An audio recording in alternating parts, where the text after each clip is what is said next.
होते हैं। और रही बात उनके बारे में कुछ बात करने की या उन्हें जानने की, जैसा मैंने आपको भी ऑफ कैमरा भी बताया था कि एक ब्राह्मण यदि 10,000 बार भी वेद का पारायण करता है, वेद का पाठ पढ़ता है, तो भी शिव जी को नहीं जान सकता। शिव जी एक वो जैसा लोग जानते हैं वो शिव नहीं है। शिव वो नहीं है जैसा लोग जानते हैं उन्हें पूजते हैं। शिव एक तत्व है जो आपके और मेरे भीतर पैदा है, बस हमें उसे जागृत करना है। और वो तत्व क्या है? सत्य भाषण। हमें सत्य बोलना चाहिए। वो शिव जी का स्वरूप हमारे भीतर विद्यमान है, बस हमें उसे केवल थोड़ा सा तप करके जागृत करना है। शिव एक तत्व है, कोई मूर्ति नहीं है।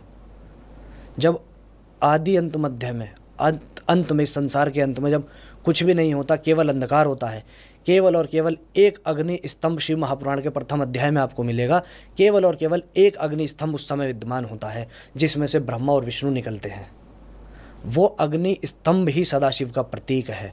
जैसे हम निराकार ब्रह्म के रूप में पूजते हैं, वही निराकार ब्रह्म वो अग्नि स्तंभ है जो शिव है, सदाशिव है। और जब देवताओं के आग्रह पर अपने वो शरीर में अपने साकार रूप में आते हैं, तब हम उन्हें शंकर कहकर उच्चारण करते हैं। अभी कांवड़ यात्रा भी स्टार्ट हो जाएगी जी। तो आपको क्या लगता है कि जितने भी लोग अभी कांवड़ यात्रा पे निकलते हैं, ये सब लोग पूरी श्रद्धा, पूरी भक्ति के साथ वहाँ जाते होंगे और पूरी भक्ति के साथ वहाँ जल लेकर आते होंगे? क्योंकि कांवड़ यात्रा के दौरान बहुत बार ऐसा देखा गया है कि हुड़दंगी भी लोग बहुत होते हैं जी। हुड़दंग मचाते हैं। सब तो नहीं मचाते, लेकिन कुछ तो मचाते ही हैं। और वहाँ पर अपना सब चलता है बाबा जी का प्रसाद समझ के। जी, देखिए, शिव जी की बारात का चरित्र सुना है आपने? प्रसंग सुना है? थोड़ा सुनाएंगे तो अच्छा लगेगा। उस प्रसंग में शिव विवाह में कैसे कैसे व्यक्ति हैं, कैसे कैसे भूत प्रेत सब हैं। भूत प्रेत पिशाच, किसी का सर नहीं, किसी का धड़ नहीं, किसी के हाथ उल्टे हैं, 10 सर हैं, 10 सर है ना, ऐसे ऐसे।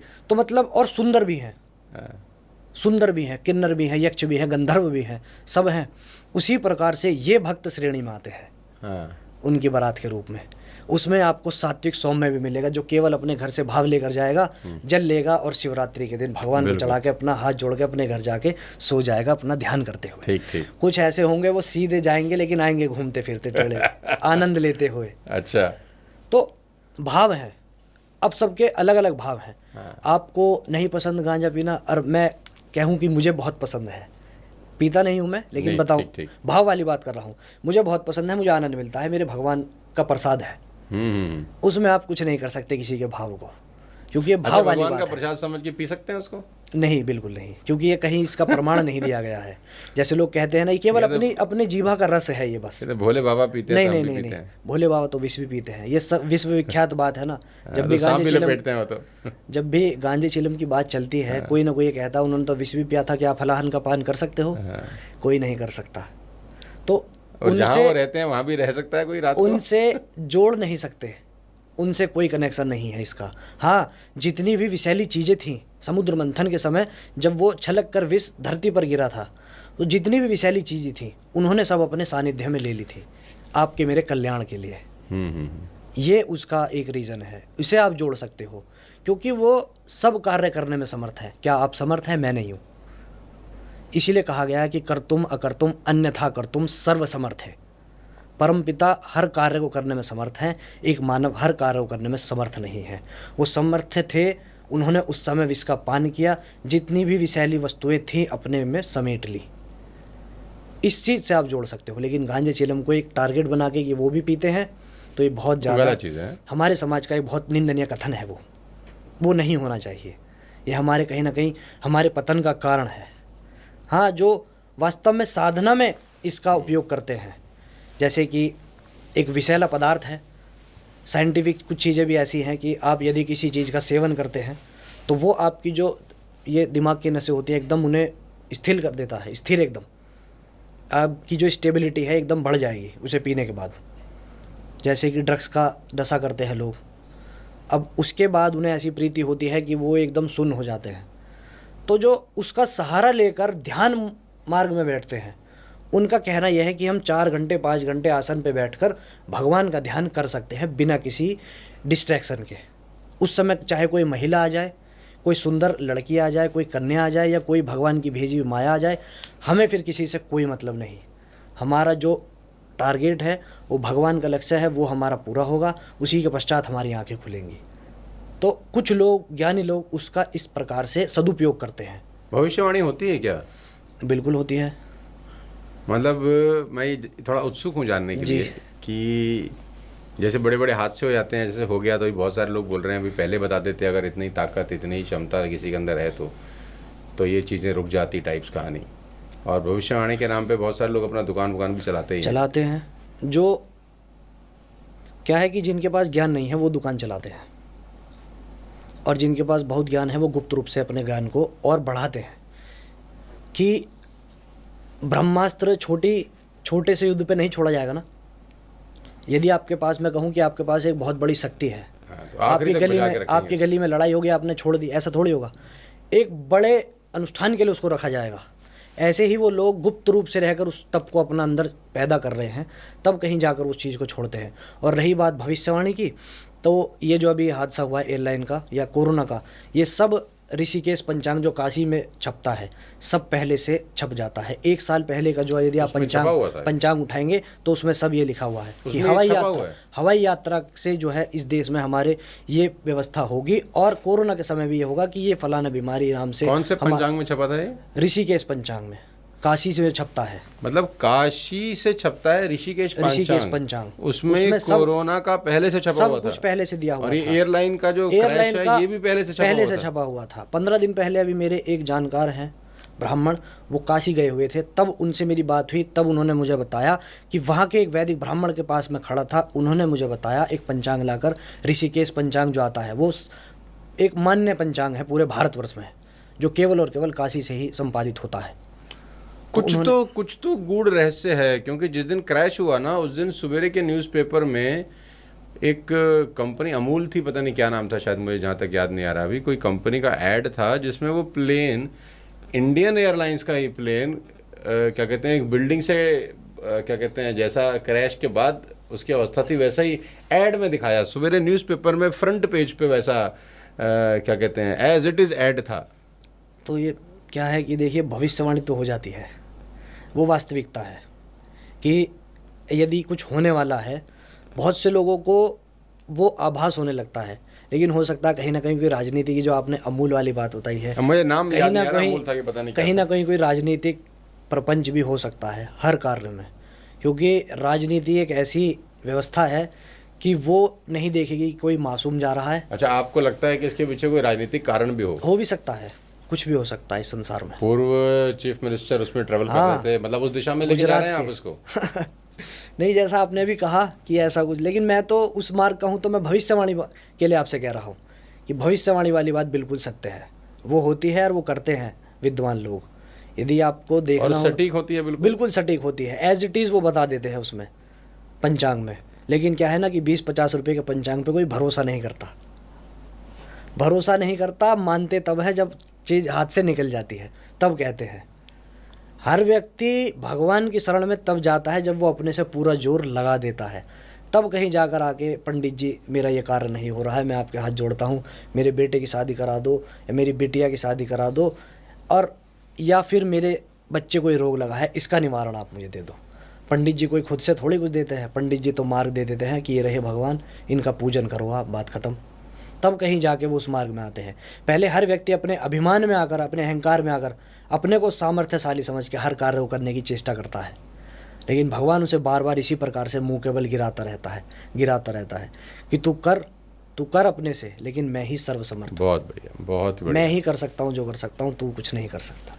मैं शास्त्री जी आपकी थोड़ी सी वेशभूषा के बारे में भी थोड़ा उत्सुक हूँ पूछने के लिए कि आपने ये वस्त्र, मैंने पूछ लिया आपसे कि आपने धारण किए हैं काले, आपने बोला कि उसका मुझे उचित आंसर दिया। अब ये जो आपने मालाएं धारण कर रखी हैं जी, ये एक तो मुझे देखने से रुद्राक्ष जैसी लग रही है, अब क्या है वो आप जाने।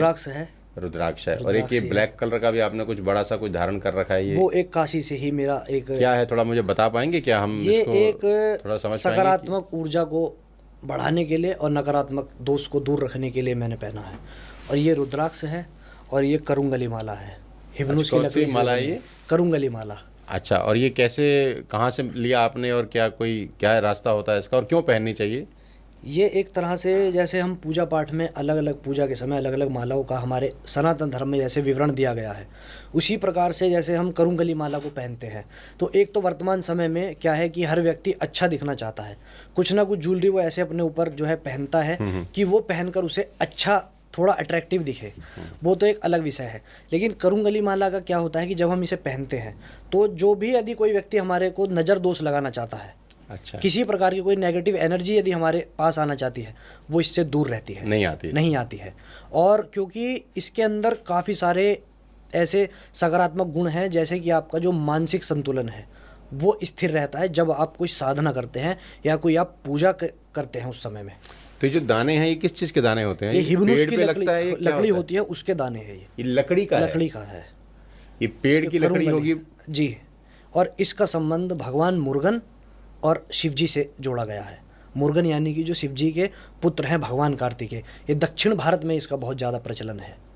अच्छा, हमारे नॉर्थ में बहुत कम लोग अभी तो लकड़ी काटते हैं, लकड़ी काट के इस तब आकार ये देते हैं, आकार दिया जाता है, तब इसको हम पहनते हैं। अच्छा, नजर दोष किसी भी तरह का हो, नजर वो दोष इससे लगता है क्या वैसे? बिल्कुल लगता नजर है, लगती है किसी बिल्कुल को? लगती है, बिल्कुल यार तू तो बड़ा सुंदर लग रहा है, अगले दिन बीमार हो गया हो। बिल्कुल बिल्कुल। ऐसा होता है? विज्ञान भी मानता है ना कि नेगेटिव एनर्जी है और पॉजिटिव एनर्जी है, मानता है ना विज्ञान भी। तो विज्ञान को तो एक बार को हो सकता है हमारे समाज के हमारे एज के लोग सनातन की या धर्मशास्त्र की जुड़ी हुई किसी चीज़ को नकार दें, लेकिन विज्ञान को सब मानते हैं ना। तो विज्ञान भी ये मानता है कि नेगेटिव भी है, पॉजिटिव भी है। इसी प्रकार से नज़र दोष भी होता है। ये कितना प्रभावशाली हो सकता है कि ऐसा भी मैंने सुना है कि किसी ने किसी को देखा ऐसे कि ये तो बहुत ही सुंदर लग रहा है और अचानक उसकी तबीयत इतनी बिगड़ गई कि मामला ही साफ हो गया। बिल्कुल होती है, मैं अपने से बता सकता हूँ, मेरे साथ हो जाता है। हम तो जब छोटे थे हमारे पिताजी वो मिर्ची रखते थे। हाँ। कि यार हम बोलते तबीयत ठीक नहीं है तो बोलते थे ओहो तुझे नज़र लग गई है, बैठ। तो वो 7 मिर्ची ली, वो डंडी वाली मिर्ची और घुमाई, फिर उसको जला दी, तो वो मिर्ची में स्मेल नहीं आती थी, धसका नहीं लगता और कागज की माफिक वो जल जाती थी पूरी। वैसे मिर्ची आप जलाएंगे तो आप बैठ नहीं सकते। यही देखिए सार है। इसी से आप समझ लीजिए कि जिस मिर्च को आप यदि जलाते हैं वो आपको बैठना मुश्किल कर देगा, है ना। यदि यहाँ पे एक भी जल जाए तो सब भाग जाएंगे, है ना, इतना धुआं उठेगा। लेकिन जब नज़र के लिए उसको उतारा जाता है 7 बार, तब आप देखिए कि हल्का सा भी धसका आपको नहीं लग सकता। तो ये क्या है, प्रमाण के साथ आपको सब पता चल रहा है कि वास्तव में नज़र दोष होता है। और नज़र इतनी बुरी चीज़ है कि पत्थर को वास्तव में फोड़ देती है, बिल्कुल फोड़ सकती है। नज़र दोष सच में होता है, और केवल भारत में ही नहीं, ऑल ओवर द ग्लोब के लोग इसको मानते हैं। विदेशों में भी नज़र दोष होता है।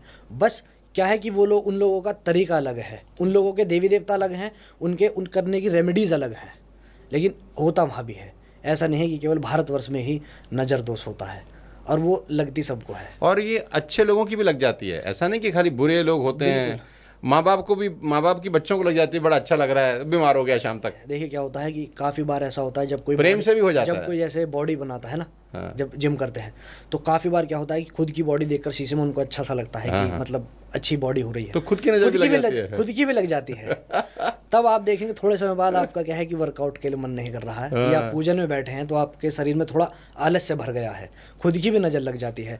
वो क्या है ना कि इसको एक तरह का मैनिफेस्टेशन भी आप बोल सकते हैं, जैसा आप उस समय सोच रहे हो, है ना, यार अच्छा लग रहा है सब कुछ गलत ना हो, वही गलत आपके साथ घट जाता है थोड़ी सी रूप में। वो एक तरह का मैनिफेस्टेशन भी है, जो हम सोच रहे हैं वो वास्तव में हमारे साथ घट भी गया है। तो ठीक है, ये तो आपने बताया, ये मुझे समझ में आ गया, किसी एक पेड़ की लकड़ी का है, नज़र दोष से बचाता है। आपने हाथ में भी कुछ पहन रखा है, मोटा सा, यही है, इसी वजह से है ये भी उसी का रूप है, यही करुंगली का बड़ा रूप है। मतलब अच्छा, तो आप ये 24 घंटा पहन के रखते हैं या इसको उतार देते हैं? इसको पहनने का यही नियम है कि इसको जब आप पूजा पाठ करें या कहीं अपनी यात्रा पर हैं तब वो धारण करना। सोते समय आप शयन के समय उतार सकते हैं, शौच के समय उतार सकते हैं। जो भी कार्य ऐसा है जिसमें हमें इन्हें नहीं पहनना चाहिए तब उतार देना चाहिए। यात्रा पे पूजन के समय हमें इन्हें तो ये कहाँ से मिलता है, आपने कहाँ से खरीदा है? ये मैंने sanatani.in करके एक वेबसाइट है जहाँ से मुझे ओरिजिनल मैं जब भी खरीदा है वहीं से ही मैंने सब कुछ परचेज किया है। ये sanatani.in वहाँ से अच्छी मतलब जो है क्वालिटी मैंने खुद मैंने पहना है,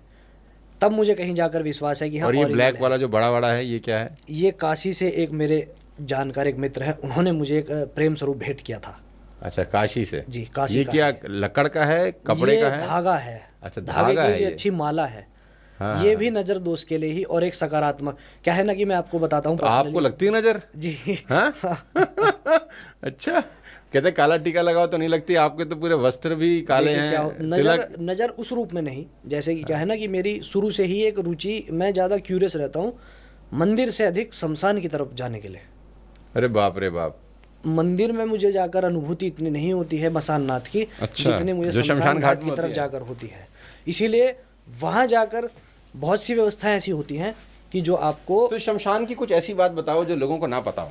आपके साथ आज हम बैठे हैं तो कुछ ऐसी जानकारी भी तो मिलनी चाहिए ना जो साधारण आम मानस में है नहीं। हाँ। क्योंकि बीच में अभी मैं सुन रहा था मुरारी बापू को, उन्होंने एक शादी कराई शमशान घाट के अंदर। देखिए एक मत है लोगों का कि जैसे एक लोकाचार में, जैसे हम कहीं शमशान में गए हैं, किसी का दाह संस्कार किया है, वहां से आए स्नान जरूर करते हैं, स्नान करते हैं, है ना, अशुद्ध हो गए, लेकिन किसी को इसके पीछे का एक साइंटिफिक रीजन नहीं पता कि हम स्नान क्यों करते हैं। आपने सुना है कपाल क्रिया होती है, हाँ वो खोपड़ी वाला ब्रह्मांड फटता है ना, ये कपाल भ्रमरंध्र बोलते हैं इसको, सारा केंद्र ये है हमारे शरीर का जी।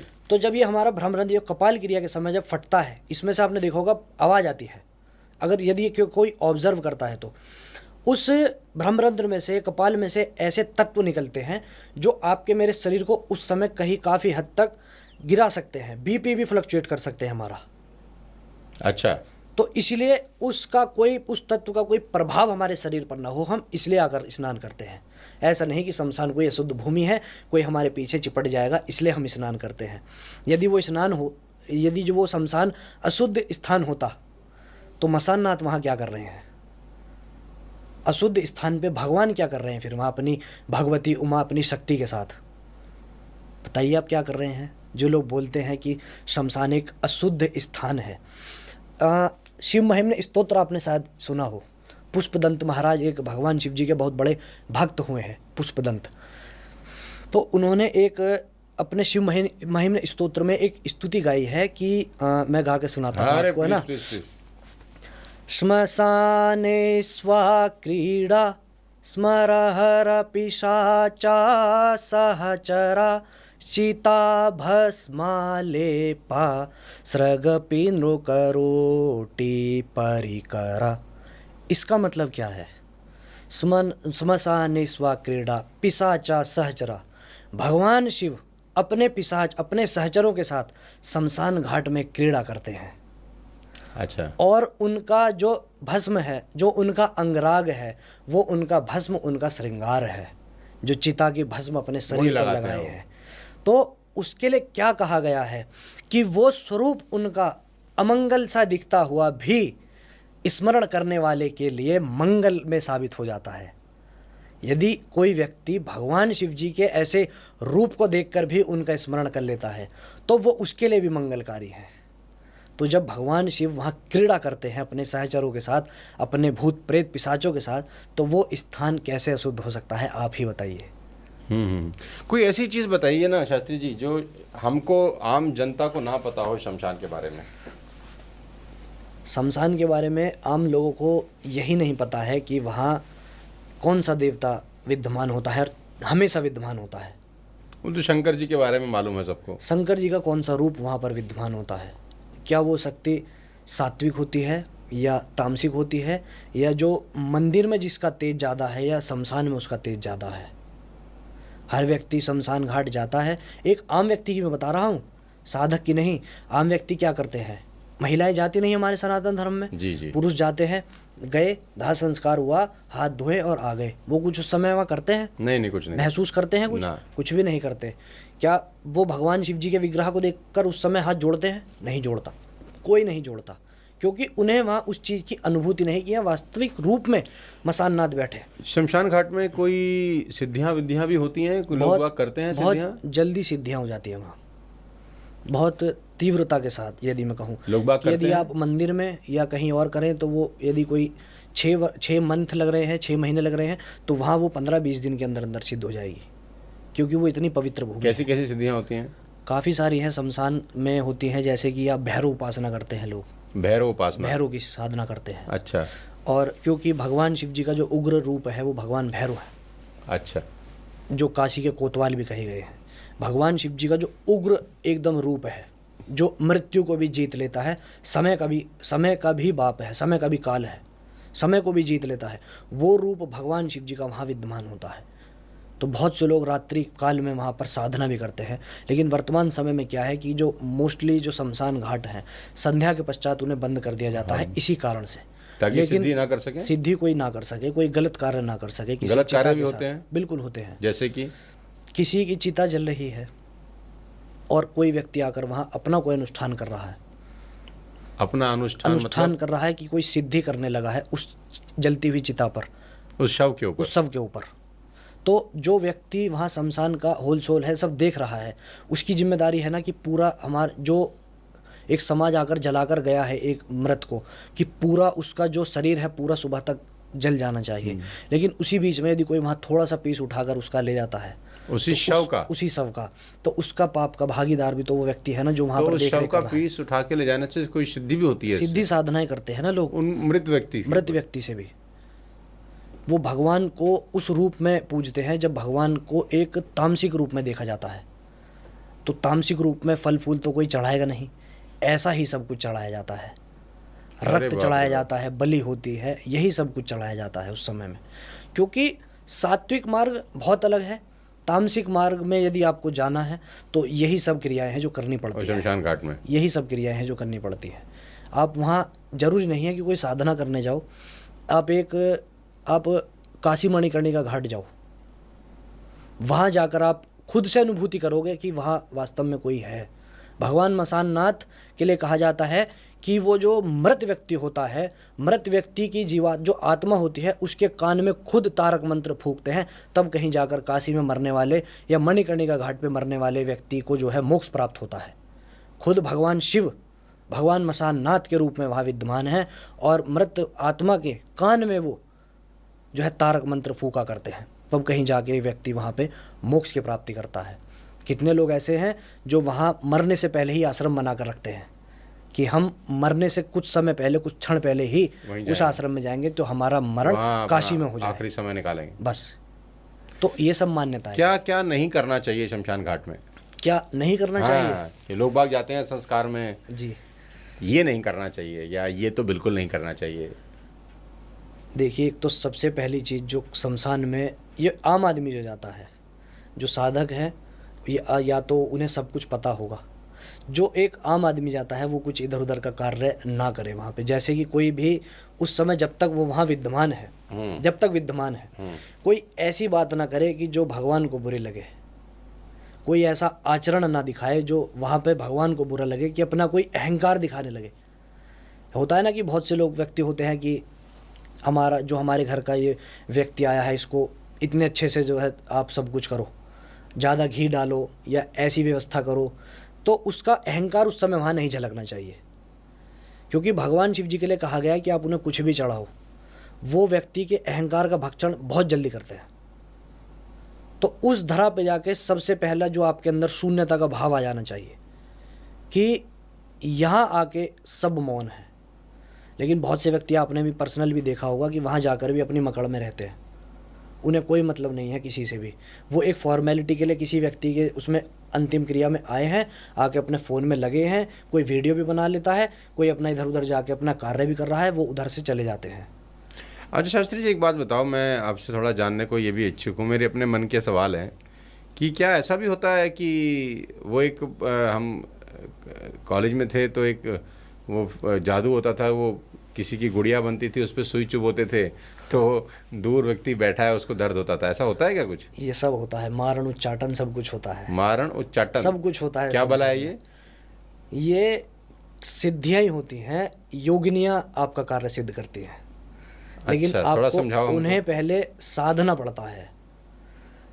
ये मैं पहले ही बता देना चाहता हूँ, लेकिन कि ये कार्य गृहस्थ आश्रम वाले लोगों के लिए बिल्कुल नहीं बने हैं। गृहस्थ आश्रम वाला व्यक्ति केवल और केवल देवी देवताओं के सौम्य रूप की उपासना करे, ठीक है। लेकिन जो विरक्त हो चुके हैं इस संसार से, अपने घर परिवार से, वो ही जाकर इस मार्ग में आगे आते हैं, क्योंकि उन्हें ये होता है कि अब हम सब कुछ छोड़ आए हैं। ठीक है। यदि हम इस सिद्धि को करते समय कुछ ऐसा हो गया कि हम मर भी गए, किसी योगिनी ने या किसी शक्ति ने, भगवान के किसी सहचर ने, उस शक्ति के किसी भी गण ने मेरे ऊपर कोई प्रहार भी किया, मैं मर भी गया तो मुझे कोई दिक्कत नहीं है। तो गृहस्थ वाले लोग ये बिल्कुल नहीं कर तो सकते। क्या होता है ये सिद्धि, इसमें क्या होता है? इसमें क्या करते हैं कि एक समाज पंथ के एक विश्वविख्यात या कोई अच्छे ज्ञाता, एक पहले तो गुरु का चयन किया जाता है, तब वो गुरु कहीं जाकर एक देवी की या जो भी उनका आराध्य होता है, इस मार्ग की केवल एक ही देवी हैं, वो है देवी भगवती काली, क्योंकि तंत्र की अधिष्ठात्री देवी हैं देवी काली और अधिष्ठात्र देवता है भगवान शिव। उन्हीं के श्री चरणों से निकला है तंत्र।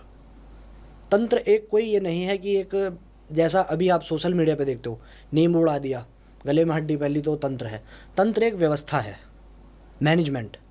जैसा आपने सुना भी होगा डेमोक्रेसी, प्रजातंत्र। तो क्या इसमें आपने कुछ ऐसा अनुभव किया है कि प्रजातंत्र जो हम सुन रहे हैं इसमें कोई तांत्रिक क्रिया हो रही है? नहीं नहीं, तंत्र तो आया है लेकिन इसमें आया है। फिर इसमें क्रिया क्यों नहीं हो रही? कोई विचार नहीं करता, क्योंकि तंत्र वो वाली चीज़ है नहीं जो लोग समझते हैं। तंत्र एक मैनेजमेंट है, एक व्यवस्था है। जैसे कि डॉक्टर क्या करते हैं, उन्हें पता होता है कि इस सिरप में इतना % अल्कोहल है, रिकमेंड करते हैं ना, ये वाला सिरप पी लीजिए आप। उन्हें पता है कि कितना रेशो इस व्यक्ति के शरीर में जाके इसको ठीक कर देगा। उसी प्रकार तंत्र के जो ज्ञाता होते हैं उन्हें पता है कि कितनी मात्रा में इस व्यक्ति को ज्ञान देना है और ये उसे आगे समाज का कल्याण कर सकता है, वो कार्य सिद्ध करते हैं। ऐसा नहीं कि मैंने सिद्धि ले ली और मैं आपका बुरा करने बैठ गया। लेकिन लोग बाग तो करते हैं ना बुरा समय है ना, कलयुग है ना, प्रभाव है कली का। तो क्या होता है, ये सिद्धि सिद्ध करी जाती है, फिर क्या वो उसका गुड़िया बनाते हैं, क्या बनाते हैं उसका? वो फिर देखिए ऐसी ऐसी भी सिद्धियां हैं, मैंने सुना है भैरव जो सिद्ध कर लेते हैं। हाँ। कि यदि कोई व्यक्ति आप ही का नाम लेकर सिगरेट पी रहा है, मेरा नाम लेकर, हाँ, या समझ लीजिए कोई हाँ। एनोनिमस बंदा है, कोई उसका नाम लेकर सिगरेट यदि पी रहा है और जब तक वो सिगरेट उसके हाथ में जल रही है, हाँ। तब तक उस व्यक्ति के प्राण बचे रहेंगे। जैसे ही सिगरेट खत्म हुई और फेंकी, उस व्यक्ति के शरीर से प्राण उसके खींच ले जाएंगे, चाहे वो कहीं पर भी कहीं रहता भी पूरे भारतवर्ष में, संसार सागर में कहीं भी वो व्यक्ति हो। सिद्धि साधनों में इतनी शक्ति है। हो। दोबारा बताओ, सिगरेट क्या बोला आपने? यदि वो सिगरेट फूंक रहा है, पी रहा है, किसी एनोनिमस बंदे का नाम लेकर, है फलाना जगह का ये नाम है, ये उसका नाम है, यहाँ वो रहता है, इस बंदे के नाम का मैं ये कार्य कर रहा हूँ, इसका प्राण जाने चाहिए। ऐसी ऐसी साधनाएं भी लोग करते हैं। इतने वो सिगरेट पी रहा है, इतने उस व्यक्ति के शरीर में प्राण है, जैसे ही वो सिगरेट खत्म हुई उस व्यक्ति के शरीर से प्राण चले गए, वहीं खत्म हो जाएगी, खत्म हो जाएगा। वो सिद्धि है, सिद्धि है, ये साधना है। लेकिन मैंने आपसे क्या बताया पहले कि इसका उपयोग प्रारंभिक अवस्था से ही भगवान शिव जी ने माता पार्वती जी को जो इसका ज्ञान दिया है, यही बताया है कि इसका उपयोग केवल और केवल समाज के कल्याण के लिए करना चाहिए। इसमें कल्याण क्या होगा? लेकिन क्या है ना कि हर व्यक्ति शक्ति पाने के बाद अपनी शक्ति के मद में अंधा हो जाता है। व्यक्ति आपने देखा होगा, पहले ज़माने में कोई बहुत राजा है, उनके पास बहुत भारी सेना है, वो किसी भी अपने से छोटे राज्य पर जाकर आक्रमण करके उसको अपने अंडर में ले लेते थे, वो भी पाप था ना। तो इसी प्रकार वर्तमान समय में क्या है कि वो उस शक्ति को अपने अंदर ले लेते हैं और उसका गलत फ़ायदा उठाते हैं, गलत कार्य करते हैं। लेकिन उन सब का अंत बहुत बुरा होता है। ऐसा कहा जाता है कि जो इस शक्ति का सदुपयोग ना करके दुरुपयोग करते हैं कि उनकी पीढ़ियाँ खत्म हो जाती हैं। लाल किताब एक पुस्तक है तंत्र की, लाल किताब, उसमें सब दिया गया है कि यदि आप इस विद्या का उपयोग अच्छी जगह ना करके किसी के बुरे में करते हो तो आपका पतन, आपके परिवार का पतन, आपके आने वाली जो नस्ल पीढ़ी है सब खत्म होगी। ऐसा भी भगवान शिव उसमें कह रहे हैं। लेकिन होता है सब? हाँ, होता सब कुछ है। यदि हम यहाँ अभी साउथ में बैठे हैं, यदि हम यहाँ अभी नॉर्थ में बैठे हैं, तो साउथ भी एग्जिस्ट कर रहा है ना, लेकिन हम उसे नहीं देख रहे वहाँ क्या हो रहा है। तो यदि हमारी नज़र में नहीं आ रहा तो क्या वो एग्जिस्ट नहीं कर रहा है? कर रहा है, बस हम यहाँ बैठे हैं। ऐसे ही ये शक्तियाँ भी कहीं ना कहीं हमारे आसपास नाच रही हैं अदृश्य रूप में, लेकिन कार्य वो कर रही हैं। ये होते हैं भूत प्रेत? सब होता है, हैं? सब कुछ होता है। थोड़ा बताओ इसके बारे में। सब कुछ होता है। आपकी हुई है कोई चर्चा, मुलाकात कभी?